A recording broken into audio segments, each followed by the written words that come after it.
ହେଇଟି ସାବିତ୍ରୀ, ବହୁତ ଦିନ ହେଲାଣି ପାଟିର ଟିକେ କକଡ଼ା ବାଜିନି। ତମେ ଟିକେ କକଡ଼ା ବନେଇଥିଲେ ହୁଅନ୍ତାନି। ବହୁତ କଙ୍କଡ଼ା ଖାଉଛ। ଯଦି ଖାଇବାର ଏତେ ଇଚ୍ଛା, ନିଜେ ଆଣ, ନିଜେ ରୋଷେଇ କରି ଖାଅ। ଭିଡ଼ିଓ ତ ଅଛି, ଦେଖିବ, ଶିଖିବ, ରୋଷେଇ କରିବ, ଖାଇବ। ଆଉ ମୋତେ ଟିକେ ଦବ ଆଉ।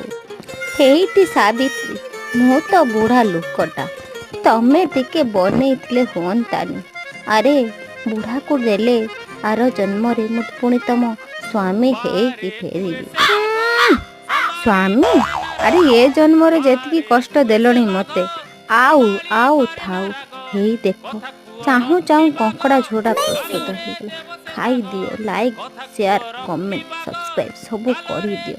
ଆଉ ଟେଷ୍ଟଟା କେମିତି ମୋତେ ଟିକେ କମେଣ୍ଟରେ ଜଣେଇ ଦିଅ। ଥ୍ୟାଙ୍କ ୟୁ ମା ଦର୍ଶକ ବନ୍ଧୁ ତମର।